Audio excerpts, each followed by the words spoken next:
Olá, para quem está naquela reta final de estudos para magistratura, seja federal ou estadual, hoje a gente vai focar em processo civil.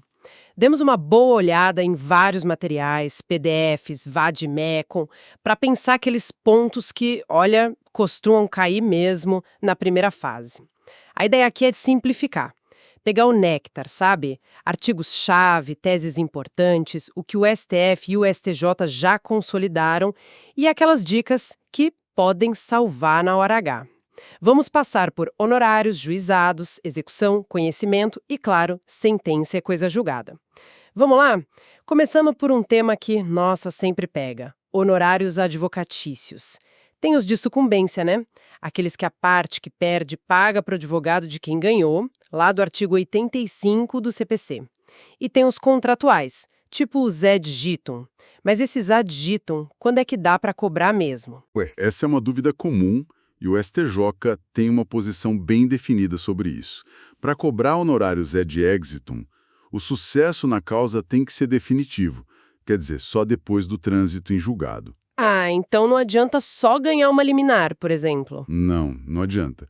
Uma liminar ou mesmo uma vitória em segunda instância, se ainda cabe recurso, não autoriza a cobrança. O êxito que foi contratado, ele só se concretiza lá no final mesmo. E tem outra coisa, se rolar troca de advogado no meio do processo, pode ser que precise dividir o valor depois. Então o advogado que saiu não pode cobrar tudo de uma vez. Entendi. Então, ad exitum é só com trânsito em julgado. E os sucumbenciais? O STJ tem muita decisão sobre isso, né? Aquelas edições deles ajudam bastante. Por exemplo, não pode compensar honorários no CPC novo, certo? Exato. O parágrafo 14 do artigo 85 proíbe a compensação. Outro ponto que vive caindo é a majoração em grau de recurso, o tal do parágrafo 11. Ah, sim, é majoração. Mas ela não é automática, né? Não mesmo. Precisa de três coisas juntas. Primeiro, a decisão que está sendo recorrida tem que ter sido publicada depois de 18 de março de 2016, já na vigência do CPC atual. Segundo, o recurso não pode ter sido conhecido, ou então tem que ter sido totalmente desprovido. E terceiro, já tem que ter honorários fixados lá na origem. E se o relator esquecer de majorar? Aí o colegiado pode fazer isso de ofício, porque é matéria de ordem pública. Mas tem limites também. Como assim? Imagina que o vencedor recorre só para tentar aumentar o valor da condenação. Se o recurso dele não for provido, não vai ter majoração para a parte contrária por causa disso. A ideia da majoração é dupla: pagar pelo trabalho extra no recurso e também desestimular recurso que não tem muito fundamento, sabe? Faz sentido. E precisa provar que teve trabalho extra para ter a majoração? Para ter direito à majoração, não. Basta preencher os requisitos que a gente falou. Agora, para definir o valor dessa majoração, aí sim o trabalho adicional pode pesar. E, importante, só majora uma vez entrada em instância. Não dá para ir majorando a cada novo recurso no mesmo tribunal. E aquela questão de simetria com o Ministério Público? Isso. Em regra, o MP não ganha honorários em ação civil pública ou ação coletiva, só se ficar provado que a outra parte agiu de má-fé. E sobre cumprimento de sentença, aquela súmula 517 e 519 do STJ, como elas funcionam juntas? Elas são chave. A 517 diz o seguinte: são devidos honorários na fase de cumprimento de sentença. Mas atenção, só se o devedor for intimado para pagar e não pagar no prazo. Ah, tá. Se pagar voluntariamente não tem. Exato. E aí vem a 519, que é o tema 408 também. Ela diz que, se o devedor apresentar impugnação ao cumprimento de sentença e essa impugnação for rejeitada, não cabem novos honorários só por causa disso. Uma complementa a outra. E para a gente fechar honorários, aquela situação da Fazenda Pública. Súmula 345 e tema 973. Execução individual de sentença coletiva. A Fazenda paga honorários? Paga sim. Esse é um ponto que cai direto. Mesmo que a Fazenda não apresente embargos nessa execução individual, e mesmo que vários credores entrem juntos em litisconsórcio, a Fazenda tem que pagar honorários. O STJ entende que aquela regra geral de isenção do 85, parágrafo 7º, não se aplica nesses casos. A súmula 345 continua valendo. Ótimo.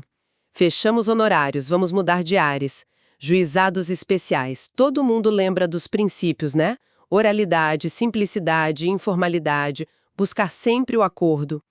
Mas as diferenças entre JEC, JEF e GEF são bem importantes para a prova. Quais os pontos críticos de cada um? Com certeza. O JEC, Juizado Especial Cível lá da Justiça Estadual, Lei 9.099, é para causas de menor complexidade, teto de 40 salários mínimos. Mas tem que ficar ligado nas exclusões. Não cabe para discutir alimentos, falência, questões fiscais, interesse da fazenda pública, acidente de trabalho, nem estado ou capacidade das pessoas. E quem pode ser autor no JEC? Só pessoa física. Pessoa física capaz, sim.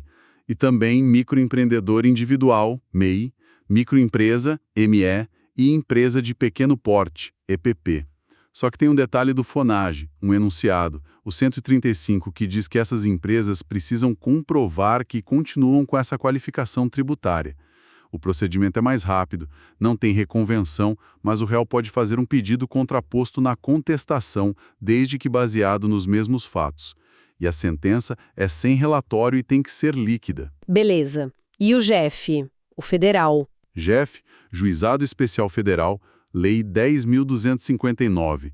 A competência aqui sobe para até 60 salários mínimos. Envolve a União, autarquias, fundações, empresas públicas federais. As exclusões são outras. Não serve para anular ato administrativo federal, a não ser que seja previdenciário ou fiscal. Também não serve para discutir pena de demissão de servidor ou sanção para militar. E tem alguma coisa diferente no procedimento do JEF? Sim, o juiz pode dar medidas cautelares ou antecipatórias, o que não é tão comum no JEC. E tem um incidente de uniformização de interpretação de lei federal, se houver divergência entre as turmas recursais. A perícia também tem um rito próprio com perito nomeado pelo juiz e prazo mais curto para o laudo.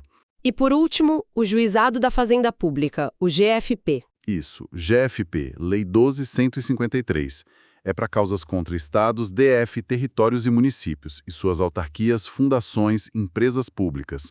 O teto também é 60 salários mínimos, mas a lista de exclusões aqui é grande, viu?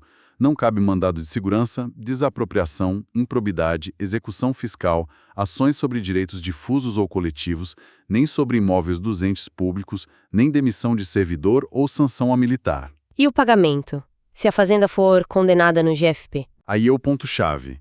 O pagamento é por requisição de pequeno valor, a RPV, que tem que ser paga em até 60 dias ou por precatório, se o valor for maior que o limite da RPV.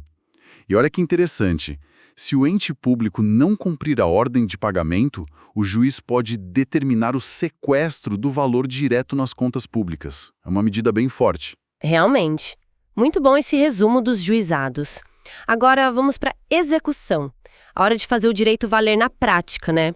Falamos em coerção, subrogação. Que princípios regem essa fase? A execução não é vale tudo, né? Ela tem princípios importantes. Primeiro, o da utilidade. A execução tem que ser útil para o credor, tem que levar à satisfação do crédito. Segundo, o da menor onerosidade, lá do artigo 805.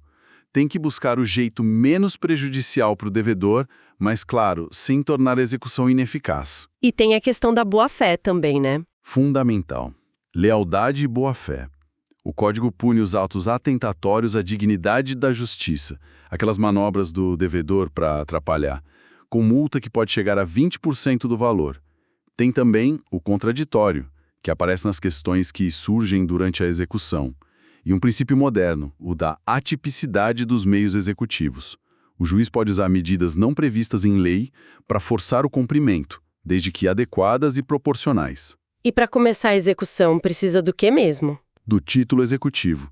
Sem ele, nada feito. Pode ser judicial ou extrajudicial. Quais os exemplos mais importantes de cada um para a gente lembrar? Nos judiciais, que estão lá no 515, a gente tem a sentença civil condenatória, claro, mas também a sentença penal condenatória, que fixa indenização, a sentença arbitral, a sentença estrangeira, que foi homologada pelo STJ, e até decisões interlocutórias estrangeiras depois do exequatur do STJ. E os extrajudiciais? Aqueles que já nascem com força para executar. Exato. Estão no 784. Os mais comuns são os títulos de crédito: cheque, nota promissória, duplicata, debenture. Também tem a escritura pública, o outro documento público que o devedor assinou confessando a dívida. E aquele famoso, documento particular assinado pelo devedor e por duas testemunhas. Esse sempre aparece em prova. E aquela diferença clássica, fraude à execução e fraude contra credores. Como a gente não confunde? Essa confunde mesmo. Mas a dica é: fraude à execução é uma questão processual. Já tem que existir um processo correndo, um processo capaz de deixar o devedor insolvente. O devedor sabe disso e vende os bens. O que acontece? A venda é considerada ineficaz para o credor naquele processo. Não precisa de outra ação para discutir isso. Resolve ali mesmo. E a fraude contra credores? Essa é diferente. É um programa do direito material, um vício do negócio jurídico. Acontece antes do processo ou sem relação direta com ele. Para anular a venda, o credor precisa entrar com uma ação pauliana, provar a intenção de fraudar, o concilium fraudes, e o prejuízo, o eventus damni. É mais complexo. Entendido. Agora, na execução para pagar a quantia certa, a penhora é o ato central. Quais os efeitos dela e qual a ordem que a lei prefere para penhorar? A penhora faz algumas coisas importantes. Ela garante o juízo, ou seja, separa bens para pagar a dívida, ela individualiza quais bens vão responder por aquilo, gera um direito de preferência para o credor que conseguiu a penhora primeiro e tira a posse direta do bem do devedor. Se ele vendeu o bem depois de penhorado, essa venda não vale para execução. E a ordem?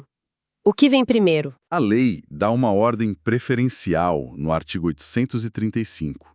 Começa com dinheiro, que é o mais líquido, depois vem títulos, veículos, imóveis, etc.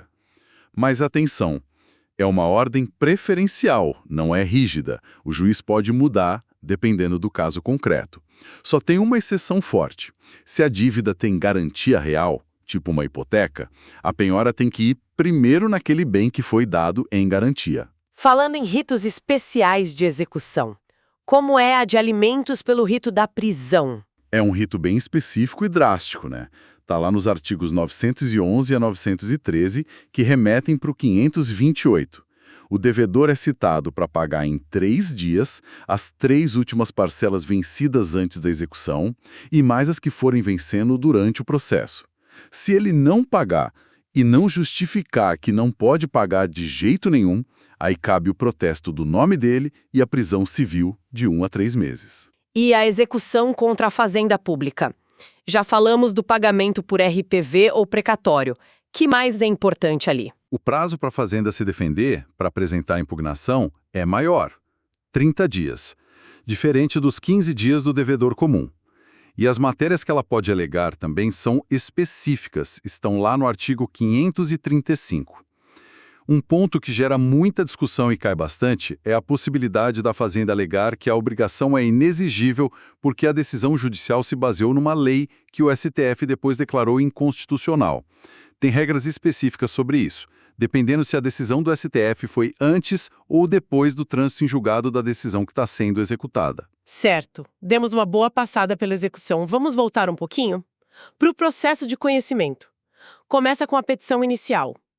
Quais os pontos-chave dela e o que acontece se tiver algum defeito? A inicial é o começo de tudo, né? Artigo 319. Ela delimita a briga, quem são as partes, o que se pede, pedido, e por que se pede, causa de pedir os fatos e os fundamentos jurídicos. É com base nela que o juiz vai ver se já tem litispendência, coisa julgada, se ele é competente. Tem que vir com os documentos essenciais também. E se falta alguma coisa? Um requisito, um documento, o juiz já indefere? Não, regra importantíssima. Se o defeito for sanável, o juiz tem que dar chance para o autor corrigir. É o artigo 321. Intima ao autor para emendar a inicial em 15 dias. Só depois disso, se não corrigir, é que pode pensar em indeferir. O STJ é muito firme nisso, tem que oportunizar a emenda. E aquela audiência de conciliação ou mediação, do 384, é obrigatória sempre? Ela é a regra geral no procedimento comum. Mas tem exceções. Ela não acontece se as duas partes disserem expressamente que não querem. Tem que ser as duas. Se uma quiser e a outra ficar quieta, a audiência acontece. Também não tem se o direito discutido não permitir acordo, ou se tiver vários réus e todos eles disserem que não querem. Dentro da resposta do réu tem a contestação e dentro dela pode vir a reconvenção. O que é preciso para fazer a reconvenção? A reconvenção é como se fosse um contra-ataque do réu feito na mesma peça da contestação. Está lá no 343. Para caber, precisa ter conexão com a ação principal ou com a própria defesa que o réu apresentou. E claro, o juiz da ação principal tem que ser competente para julgar essa reconvenção também. E se a ação principal acabar, a reconvenção acaba junto? Não necessariamente. Elas são autônomas nesse ponto.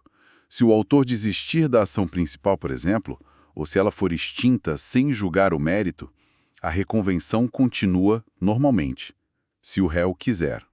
E a famosa revelia? Quando o réu não contesta, quais os efeitos? A revelia, artigo 344. Acontece se o réu é citado e não apresenta a contestação no prazo. O efeito mais conhecido é a presunção de que os fatos que o autor alegou são verdadeiros. Mas cuidado, essa presunção é relativa, não é absoluta. O artigo 345 traz várias situações em que ela não se aplica. E tem algum efeito processual? Tem sim. Se o réu não tiver advogado constituído nos autos, os prazos para ele começam a correr a partir da publicação da decisão no órgão oficial, sem precisar de intimação pessoal.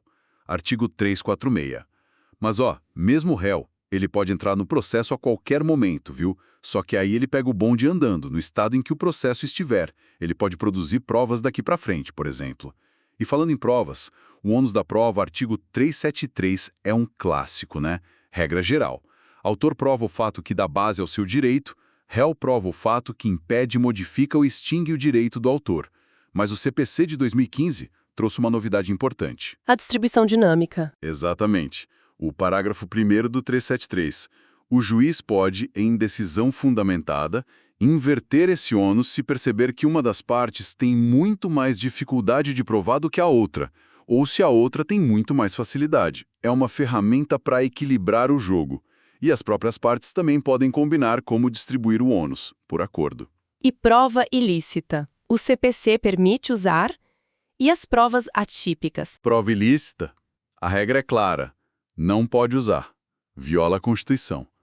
Mas existe uma discussão, uma corrente que o CPC parece adotar de forma mais ponderada, que admite em casos muito excepcionais, pesando os direitos em jogo, a gravidade do fato, se não tem outro jeito de provar, mas é exceção da exceção.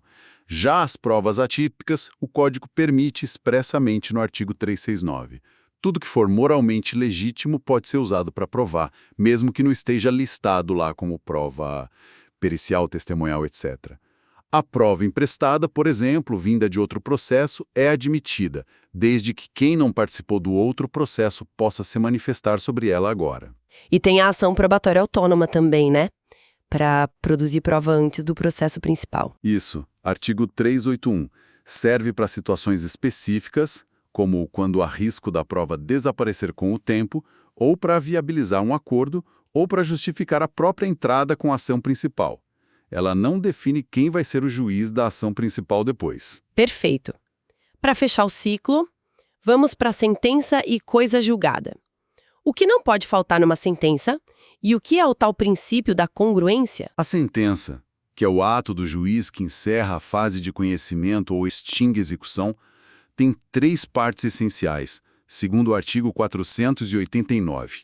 O relatório, que conta a história do processo, os fundamentos, onde o juiz explica por que decidiu daquele jeito, a motivação, e o dispositivo, a parte final, onde ele diz quem ganhou, o que condenou, etc.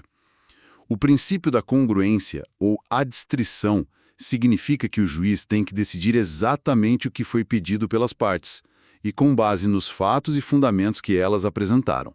Ele não pode dar mais do que foi pedido, ultra petita, nem algo diferente, extra petita, nem deixar de analisar algum pedido, citra ou infra petita. E aí vem a coisa julgada. Artigo 502. É aquela qualidade que a decisão de mérito ganha quando não cabe mais recurso. Ela se torna imutável e indiscutível naquele processo e fora dele. Mas o que exatamente faz coisa julgada? Boa pergunta. É a sentença inteira? Não. O artigo 504 é claro. Só a parte dispositiva da sentença, aquela que resolve o pedido, é que faz coisa julgada.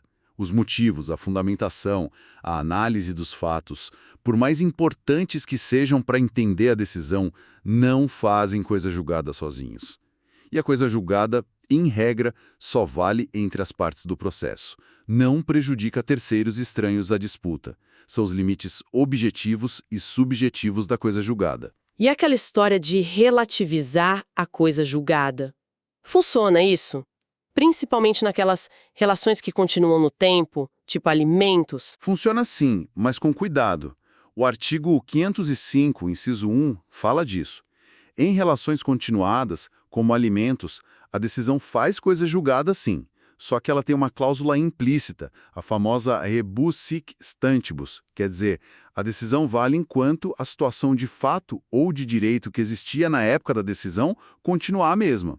Se essa situação mudar de forma relevante, por exemplo, quem paga alimentos perde emprego, ou quem recebe arruma um ótimo emprego, aí é possível pedir a revisão daquela decisão, mesmo ela tendo transitado em julgado. O STF já confirmou isso. Entendi. E se a sentença condena a pagar um valor, mas não diz quanto o que vem antes da execução? Vem a liquidação de sentença, artigos 509 a 512. Ela serve justamente para isso. Transformar a condenação ilíquida em líquida, apurar o valor exato a ser pago ou definir qual a coisa a ser entregue. Pode ser por arbitramento, quando depende de um perito, ou pelo procedimento comum, se precisar de mais provas. E depois da liquidação, ou se a sentença já era líquida, vem o cumprimento de sentença. Como ele começa e o que acontece se o devedor não pagar a quantia devida no prazo? O cumprimento para pagar a quantia certa, artigos 523 e seguintes, começa com um requerimento do credor. Ele pede para o juiz intimar o devedor para pagar em 15 dias úteis. Esse prazo é crucial. E se ele não pagar nesses 15 dias? Essas são automáticas e pesadas. Primeiro, incide uma multa de 10% sobre o valor da dívida. Segundo, incidem honorários advocatícios de mais 10% também sobre a dívida. Além disso, o credor pode pedir para protestar ao nome do devedor, com base na decisão judicial, e pedir a expedição do mandado de penhora e avaliação de bens para forçar o pagamento. E depois desses 15 dias para pagar, o devedor ainda tem um prazo para se defender, né? Para apresentar a impugnação. São mais 15 dias úteis. Mas atenção, as matérias que ele pode alegar na impugnação são limitadas, estão listadas no artigo 525. Coisas como falta de citação lá na fase de conhecimento, ilegitimidade de parte, dívida já paga, excesso de execução. E essa impugnação suspende a execução? Em regra, não. A execução continua ocorrendo enquanto a impugnação é analisada, mas o juiz pode, se houver garantia do juízo e se os argumentos do devedor forem muito relevantes e puderem causar dano grave, conceder o efeito suspensivo. E se o devedor alegar que o valor cobrado está errado, que há excesso de execução, ele tem que dizer na hora qual o valor que ele acha correto, senão a alegação nem é conhecida nessa parte. Ufa, é muito detalhe mesmo. Recapitulando bem rápido aquelas súmulas e temas que a gente falou e que são figurinha carimbada em prova. Súmula 517, cabe honorários no cumprimento se não pagar no prazo. Súmula 519, não cabe novos honorários só pela rejeição da impugnação.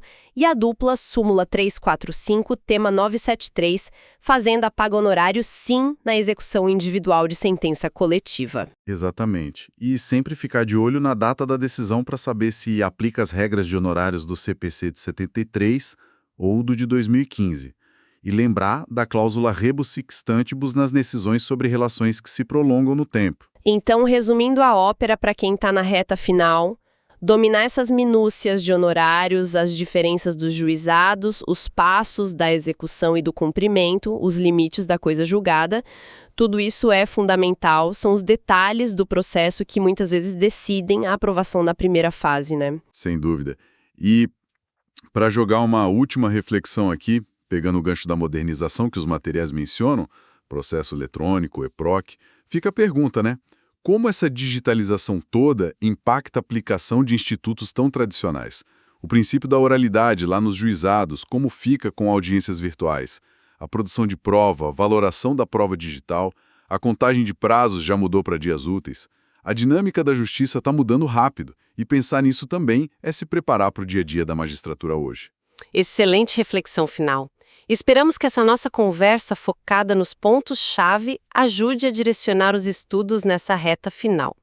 Continuem firmes na preparação e até a próxima!